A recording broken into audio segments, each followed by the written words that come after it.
Welcome back after break. नाज़रीन, break से कबल हमने दीगर खबरों पे आपसे बात की। अब बेग साहब से हम बात करेंगे ट्रांसपेरेंसी इंटरनेशनल रिपोर्ट के हवाले से क्या जो है उनका कहना है। एक बिजनेसमैन होने के नाते उनको कितना लगता है कि ये जो रिपोर्ट है कैटेगोरिकली दुरुस्त है। बेग साहब, मैं आपसे ट्रांसपेरेंसी इंटरनेशनल के ओवरऑल पॉइंट्स के ऊपर बात करूँगी, लेकिन सबसे पहले मैं जो उसका बैरोमीटर है उसको डिस्कस करना चाहूँगी। बैरोमीटर की जब हम बात करते हैं तो वो 2 डिविजन्स में डिवाइडेड था। पहला वाला डिवीजन जो कि हमें बता रहा था कि 35% जो है it's on perception of people कि करप्शन बढ़ी है पिछले 2 सालों में, और जो दूसरा बैरोमीटर था वो बात कर रहा था किसी और हवाले से। तो पहले बैरोमीटर के ऊपर आ जाते हैं कि जिसमें ये बताया गया है 35% people believe it's people perception that corruption has increased. आपको क्या लगता है कि ये कितनी ट्रांसपेरेंट हो सकती है, ट्रांसपेरेंसी इंटरनेशनल के जो फैक्ट्स हैं? देखिए, ट्रांसपेरेंसी इंटरनेशनल की जो रिपोर्ट है, जिसको 2020 एडिशन भी कहते हैं CPI का, तो उसमें कुछ डेटा 2019 का भी लिया गया है जो लेटेस्ट नहीं है जी। लेकिन हम उसमें नहीं पढ़ेंगे। हम अपने सामीन को जो है, जो ऑडियंस है, उनको हम नहीं चाहते कि वो कंफ्यूज हो।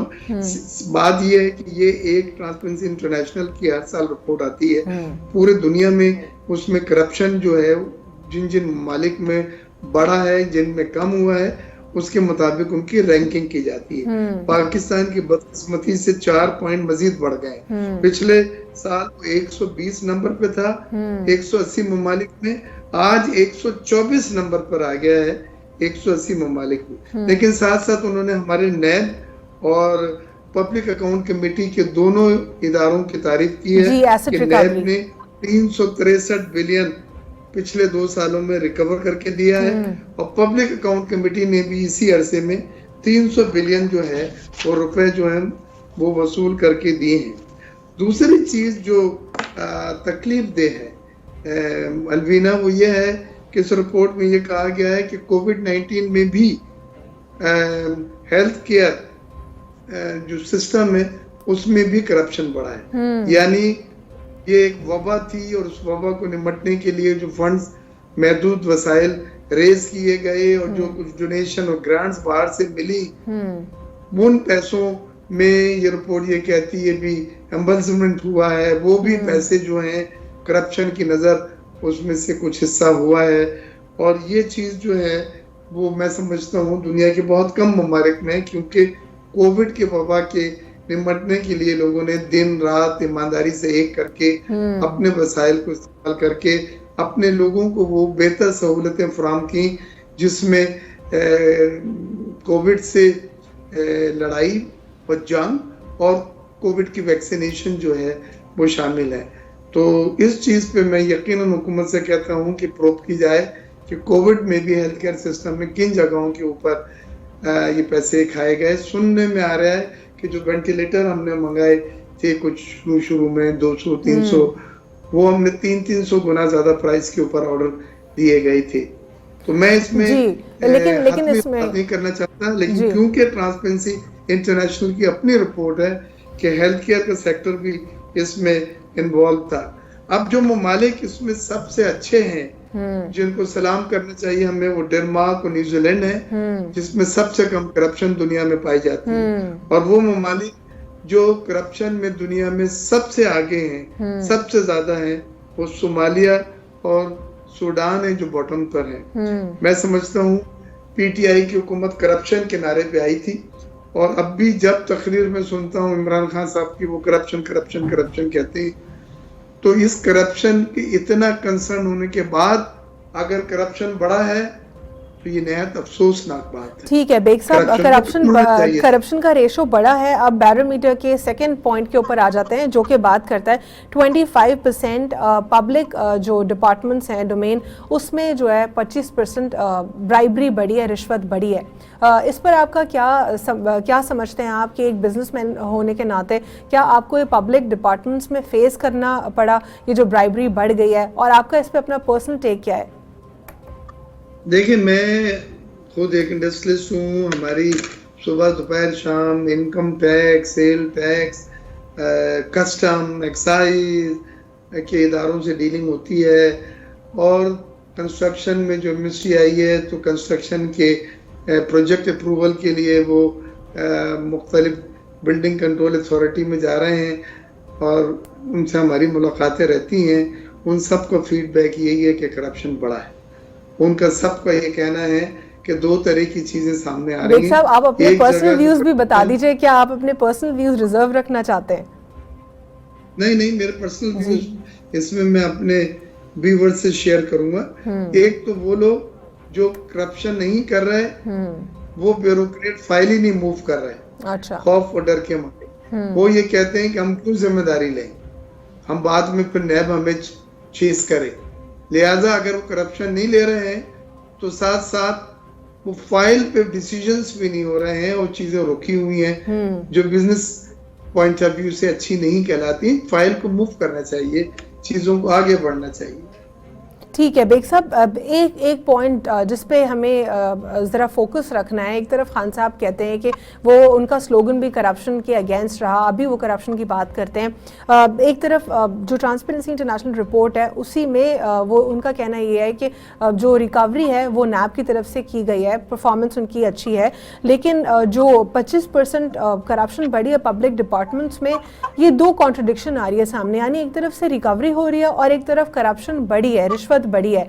तो ये आपको नहीं लगता कि इसमें जो गवर्नमेंट है वो फेल हो रही है अपने मकासद को पूरा करने में? क्या गवर्नमेंट का इनिशिएटिव ठीक नहीं है, क्या पॉलिसीज ठीक नहीं है कि वो करप्शन को खत्म करने के मतलब उनकी एक विल है, वो चाहते हैं कि खत्म करें, उसके बावजूद भी नहीं कर पा रहे? ना इसमें आप थोड़ी सी कंफ्यूज हैं, मैं इसको क्लैरिफाई कर देता हूँ। रिकवरी होने के माने ये नहीं है कि करप्शन कम हुई। रिकवरी के माने ये है लोगों से रिकवर करना, एमिकेबल सेटलमेंट। जी amicable settlement. Big Sahab, I got it. Big Sahab, I got it. Let me rephrase my statement again. जिस तरह यहाँ पे अभी आपने बात की रिकवरी की, वो लोगों से रिकवरी जो करना, वो I got it. लेकिन इस पे खान साहब जो है बार बार ये भी तो पॉइंट रेज करते हैं ना कि हम रिकवरीज कर रहे हैं, नैब रिकवरी करें, नैब एक ऑटोनॉमस इदारा है, लोगों से जो है रिकवरीज की जा रही हैं, और इसी पर जो है पाकिस्तान तहरीक इंसाफ के अरकान भी बात करते हैं। तो उस पॉइंट को मद्देनजर रखते हुए कि एक तरफ जब रिकवरीज हो रही हैं, ये एक खुशाइन इकदाम है, तो दूसरी तरफ जो ब्राइबरी है वो नहीं रुक रही है, रिश्वत नहीं रुक रही है। फिर यानी कि अगर एक पैसा रिकवर कर लिया जाता है तो वो तो दोबारा उसी सिस्टम में रिवॉल्व होगा। देखिए, पहली चीज तो ये है कि ये रिकवरी वो है कि नैब ने जहां हाथ डाला और सॉलिड एविडेंसेस हैं, ट्रायल बैंक में मिल गया है, बेनामी अकाउंट मिल गए हैं, दूध वाले के नाम और मासी के नाम पे अकाउंट में 50-50 करोड़ हैं, तो उन लोगों ने कोर्ट से फिर सेटल करा है कि जी सही है, हम इसको इतने पे सेटल करते हैं, हमारा केस खत्म करें। तो वो आउट ऑफ कोर्ट सेटलमेंट है, वो एक अलग चीज है। लेकिन जिन लोगों ने ये सेटलमेंट नहीं करा उनके केस चल रहे हैं। अब आप आइए नए करप्शन पे जो बात आप कर रहे हैं। नए करप्शन वो लोग हैं कि लोग, जैसे अभी आपको मैंने बतलाया कि इतनी सख्ती के बावजूद नैब की हरकत में जो तेजी से वो हरकत में आई हुई है, उसके बावजूद वो अपने अपने महकमे में रिश्वतों का बाजार गर्म किया हुआ। जी करेक्ट। और वो लोग हैं जो अमूमन छोटे स्केल के लोग हैं। ये मैं बात जरूर कहूंगा क्योंकि मेरी डीलिंग अब बिहार में होती है चेयरमैन साहब से, मेंबर इनलैंड रेवेन्यू से, मेंबर इनलैंड कस्टम से, और चीफ कमिश्नर या कमिश्नर इनकम टैक्स से, कलेक्टर कस्टम से। इस लेवल पे तो लोग जो हैं वो ऑनेस्टली काम कर रहे हैं, ईमानदार हैं। लेकिन नीचे मैं बिल्कुल ये बात कहते हुए मुझे कोई झिझक नहीं है कि वहाँ पे करप्शन जो है वो आम है। ठीक है बेग साहब, बहुत बहुत शुक्रिया आज के प्रोग्राम में हमें ज्वाइन करने के लिए। अगले प्रोग्राम में आपसे मजीद कुछ गुफ्तगू करेंगे। Thank you for joining us. अगली खबर की जानिब बढ़ेंगे। 20 मिलियन मोबाइल फ़ोन पाकिस्तान खुद बनाएगा। मेंबर कस्टमर्स तारिक जैदी का कहना है कि इस साल पाकिस्तान 20 मिलियन मोबाइल फ़ोन खुद बनाएगा। उन्होंने बताया कि कस्टमर्स ने $2 अरब के मोबाइल फ़ोन की स्मगलिंग रोकी है। पाकिस्तान कस्टम्स रवां साल 2 खरब रुपए का रेवेन्यू हासिल करेगा। उन्होंने बताया कि $1.5 अरब अफगान ट्रांजिट, $2 अरब की पेट्रोलियम मसनूआत की स्मगलिंग रोकी गई। गाड़ियों की स्मगलिंग रोकने से मुल्क में गाड़ियों की सनत बेहतर हो रही है।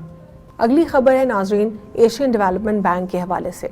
एशियाई तरक्याती बैंक ने पाकिस्तान के लिए 5 साल पार्टनरशिप स्ट्रैटेजी की मंजूरी दे दी है। ADP के मुताबिक पाकिस्तान को कंट्री पार्टनरशिप से मुतालिक माशी बहाली में मदद मिलेगी और इससे रोजगार के मौके पैदा होंगे।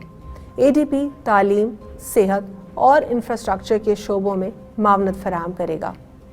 नाज़रीन, आज के प्रोग्राम में हमने बात की यूटिलिटी स्टोर्स के मामले के ऊपर, साथ ही साथ हमने कुछ ये भी बात की कि किस तरीके से कोरोना वबा जो है इसमें पाकिस्तान के कीनों की डिमांड अक्रॉस द ग्लोब बढ़ गई है। पाकिस्तान की कीनों की जो मार्केटिंग है वो ज़्यादा बेहतर हो गई है।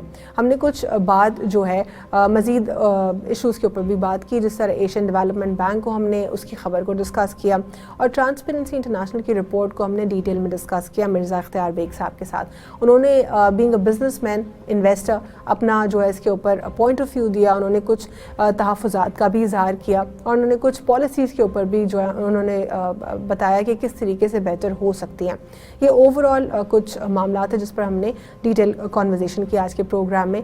अगले प्रोग्राम में हम मज़ीद डिफरेंट बिज़नेस और इकॉनमी के हवाले से कंटेंट आपके सामने पेश करेंगे। जाते जाते जो है मैं आपको ये बताती चलूँ कि अगर आपने फैज़ टीवी को सब्सक्राइब नहीं किया यूट्यूब पर तो आप सबसे पहले आज सब्सक्राइब कर दीजिए, बेल आइकन को भी ज़रूर प्रेस कीजिएगा और साथ ही साथ तमाम तो सोशल मीडिया अकाउंट्स पर भी आप फैज़ टीवी को फॉलो कर सकते हैं। मेरी तरफ से अल्लाह हाफ़िज़, गॉड ब्लेस यू ऑल।